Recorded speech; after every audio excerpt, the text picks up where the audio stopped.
December 1st, 1948. Somerton Park, Australia. Just before dawn, beachgoers find a man slumped against the seawall. His head leans against the stone, his feet are crossed. A cigarette rests behind his ear, unlit. He is well dressed, clean-shaven, healthy-looking, and he is dead. There is no identification, no wallet, no labels on his clothing, but sewn into a hidden pocket inside his trousers is a tiny, torn scrap of paper. On it, 2 words, printed in an ornate font. Taman Shud. In Persian it means, "It is finished." By the time police arrive, the body has not been moved. Witnesses had seen him the previous evening, slumped in the same position, and assumed he was drunk or asleep. He wasn't. The autopsy raises more questions than it answers. There are no visible wounds, no signs of struggle, no vomit, no foam, though traces suggest he may have been sick before dying. His pupils are unusually small. His spleen is enlarged to roughly 3 times its normal size. His liver is engorged with blood. His stomach contains the remains of a pasty eaten roughly 4 hours before death. The pathologist is convinced he was poisoned, but every test for known poisons comes back negative. His clothing is well made, but every label has been removed. In his pockets, a comb, a packet of chewing gum, a box of matches, a half-empty pack of Army Club cigarettes, refilled with a more expensive brand, Kensitas. No keys, no money, no name. The coroner's verdict, when it finally comes, is exceptional. Cause of death, unknown. Identity, unknown. The body is embalmed and placed on ice while the investigation continues. A plaster cast is made of his head and shoulders. Photographs circulate across Australia, then internationally.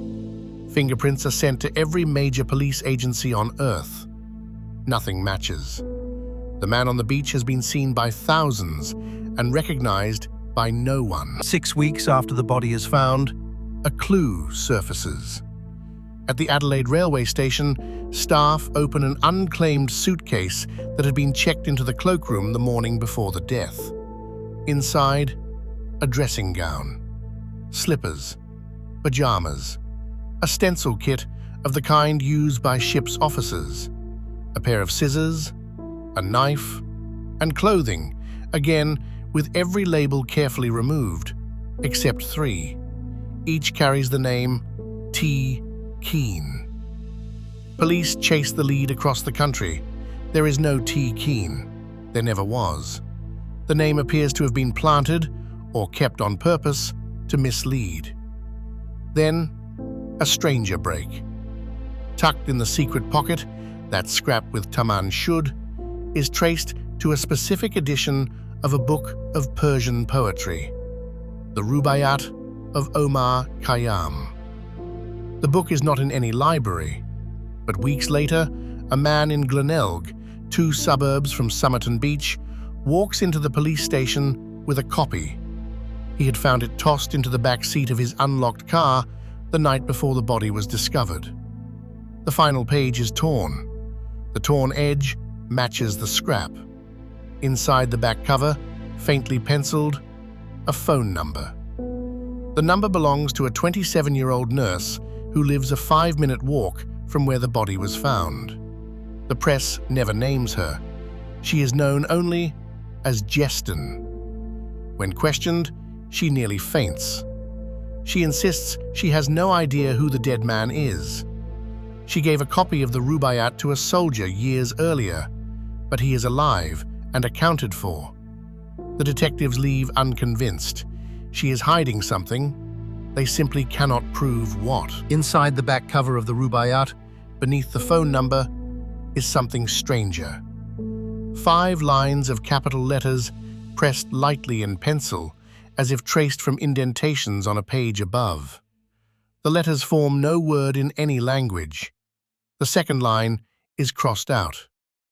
To cryptanalysts, the spacing and letter frequencies suggest the initials of words, possibly the first letters of a sentence in English. To others, they look like the output of a one-time pad, a cipher unbreakable without the original key. The Australian Navy's top codebreakers are called in. They fail. The case is referred to military intelligence. They fail.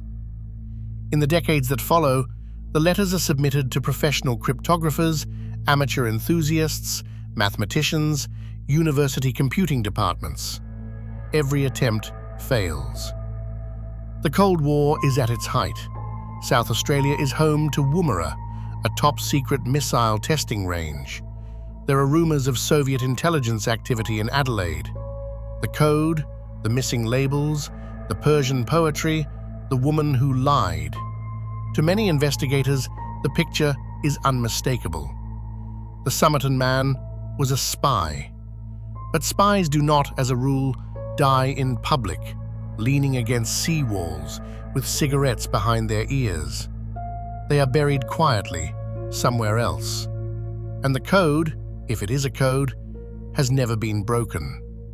For 74 years, the Somerton Man has no name. Then, in July of 2022, a professor of electronic engineering at the University of Adelaide announces a result. Working with a forensic genealogist, using DNA extracted from hairs preserved in the original plaster cast, they trace a partial match through public ancestry databases. The match leads, after months of cross-referencing, to a single man, Carl Webb, born 1905 in Footscray, Victoria, an electrical engineer and instrument maker, estranged from his wife, last seen by his family in 1947, a man who simply, one day, disappeared. The identification has not been formally confirmed. South Australian police have refused requests to exhume the body for a definitive DNA test. But the announcement closes one door and opens others. Carl Webb was not a Navy officer, not a known intelligence agent. He was a depressed, middle-aged man with a failing marriage, a love of poetry, and a habit of writing strange, abbreviated notes in the margins of books. His estranged wife had moved by 1948 to a town just north of Adelaide. Was he there to find her? To confront her? To die where she could find him? And Jestyn, the nurse. What was her connection? Why did she lie? The answers, if they ever existed, did not survive her. She died in 2007, taking whatever she knew with her. 3 theories remain. The first, Cold War espionage. The missing labels, the Persian poetry, the unbroken code, the nurse who lied, the proximity to a missile range. A man sent to retrieve information, betrayed, or eliminated. The second, a personal killing. Jestyn was, at the time of the death, in a relationship with a man named Prosper Thompson, whom she would later marry. Some researchers have proposed that Carl Webb tracked Jestyn down, that Thompson found out, and that what followed was less a Cold War operation and more a domestic tragedy with a poison bottle. The third, nothing at all. An undiagnosed heart condition. A man who walked to the beach to die. A code that is no code, just the doodled initials of a half-remembered poem. Coincidence, dressed up by 70 years of speculation. We do not know which is true. We may never know. The headstone in West Terrace Cemetery still reads, "Here lies the unknown man who was found at Somerton Beach." The code remains unsolved. Until someone cracks it, the Somerton Man still has one secret left.